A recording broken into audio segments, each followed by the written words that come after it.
हम नाम नहीं छोड़ेंगे, कोई भी विपत्ति आ रही हो हम नाम नहीं छोड़ेंगे। ये नाम का सत्कार है, हम कितना सत्कार करते हैं।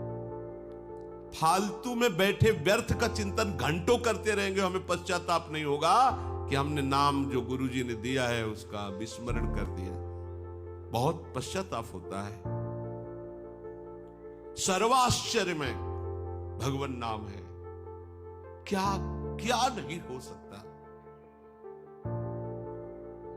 केवल राम जी महाराज बहुत ही गरीब परिवार से थे, पर संत से भी थे। उनके यहां संत मंडली आई, पवाने के लिए कुछ स्वाभाविक था ही नहीं, एक दो आते तो ऐसे मंडली आई है। कई लोगों के पास गए कि हमें उधार दे दीजिए, हमारे यहां बहुत सगे रिश्तेदार आए हैं। भगवान के प्रेमी जन भक्तों के सगे रिश्तेदार होते हैं, और हम आपको जल्दी ही मेहनत करके मंजूरी करके निपटा देंगे जो उधार लिया है। पर किसी ने उधार उनको नहीं दिया। एक जो सेठ धनी था उसने देखा कि बहुत आवश्यक इनको है और ये हमारा काम कर सकते हैं, तो उन्होंने कहा हमें एक कुआं खोद करके दे दो, उससे हम जल की व्यवस्था अपने सिंचाई आदि के लिए करेंगे और जितना आप कहोगे भोजन हम दे देंगे। कुआं खोदने का केवल भोजन, संत भोजन के लिए। वो समझ रहा था कि इनको गरज है, हाँ बोलेंगे ही। वो कहा ठीक है जी, आप हमारे आए हुए भगवत प्रेमी महात्माओं के स्वागत के लिए व्यवस्था कर दो, जो आप सेवा कहोगे हम कहें। हाँ बस हमें कुआं खोद के दे दो। खूब घी बूरा आटा सब लेके गए, अच्छे से पकवान बनाए, भगवान का भोग लगाया, संतों को पवाया। एक दो दिन संत मंडली विराजमान रही, भगवत चर्चा होती रही। फिर वो पधारे, पत्नी सहित ये दोनों महापुरुष, उनकी पत्नी और केवल राम जी सेठ के पास गए। आज्ञा करो, क्या यहां कुआं खोदना है, जगह बता दी। कुआं खोदना से एक फावड़ा मारते राम, पत्नी तसला उठाती रज का राम। कैसे कैसा भजन, कैसी महामहिम भक्ति इनके हृदय में। बहुत गहरे गहरे पर जल मिलता था, तो कई हाथ खोदने के बाद बालू वाली मिट्टी आई। पर जो सत्य प्रतिज्ञ होते हैं भक्तजन, वो प्राण भले चले जाएं अपने वचनों से नहीं टलते। खुदाई अब कोई दूसरा सहयोग देने वाला नहीं था।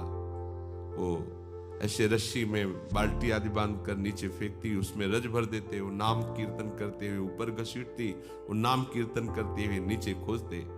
जब बालू की नीचे 10 हाथ खुदाई की, तो जो बालू का पिंड था वो कुएं का फट गया और अंदर रह गए, ऊपर से मिट्टी गिर गई। पत्नी रोई चिल्लाई, लोग एकत्रित हुए, पर उनका भाई इतना गहरा कुआं और नीचे दब गए, ऊपर से कितने हाथ मिट्टी जम गई, वो तो मर गए होंगे, क्योंकि प्राणवायु कितनी देर, 2-3 मिनट में खत्म खेल। बोले अब खोदना बेकार है, क्योंकि अब खोदने में भी तो समय लगेगा। और पुराना समय था ज्यादा, और गरीब आदमी थे, कोई सहयोग देने के लिए। पत्नी को समझा बुझा कर सेठ ने कहा जब कोई आवश्यकता हो भोजन सामग्री ले लेना। चलो पूर दिया गया कुआं, देखो। और वो नाम जापक महापुरुष 1 महीने बाद वहां से राजा की सवारी निकली। वो थोड़ी देर वहीं वन वृक्ष थे, वहीं रुके, तो आवाज आ रही थी राम राम राम। तो भक्त हृदय थे, उन्होंने कहा ये आवाज कहां से आ रही। तो उनके अंग पार्षदों ने तत्काल खोज की, आवाज की, तो बोले महाराज ये आवाज यहां से आ रही। तुरंत उस नगर के लोगों को बुलाया गया। हाँ बोले यही कुआं था, इसी कुआं में तो दब गए हैं केवल राम जी। पूरी घटना बताई, तो उन्होंने तत्काल आदेश किया राज सैनिकों को, तत्काल मिट्टी हटाई जाए। 1 महीने बाद मिट्टी हटाई गई।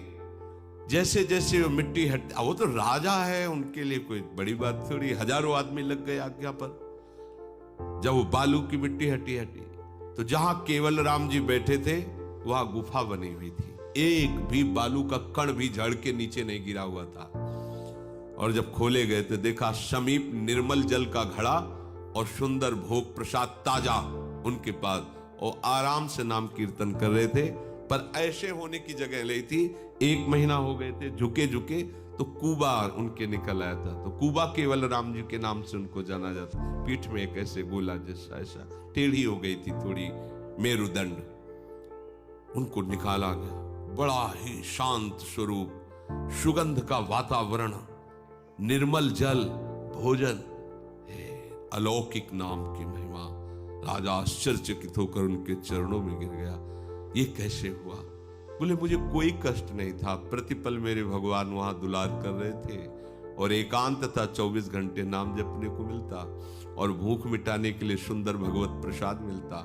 चल ये देखो नाम का प्रताप, ये उन्हीं के साथ थोड़ी है, सबके साथ नाम महिमा समान है। पर हम कहां नाम प्रेम करते हैं? देखो ये नाम में प्रीति कहां से हुई? संतों के लिए उन्होंने अपने जीवन को दांव में लगा दिया, तो भगवान का नाम उनको कैसे सुरक्षित रखे। नाम रात दिन पहरा दे रहा है, हर व्यवस्था उनकी वही हो रही। लोगों की नजर में वो मर गए, लेकिन कहीं उनको कोई भी कष्ट नहीं हुआ।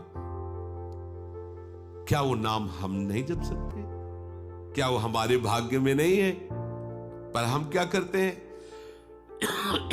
सुख का हेतु संसार का चिंतन माने हुए हैं, संसार से संबंध रखे हुए हैं। तो हमारा चिंतन बार बार संसार का होता। हम कहते हैं हमसे भजन नहीं होता। नहीं होगा भी, तुम्हारे संसार के चिंतन में करना पड़ेगा भजन, और आगे चल करके फिर भजन करना नहीं पड़ेगा। भजन स्वाभाविक हो।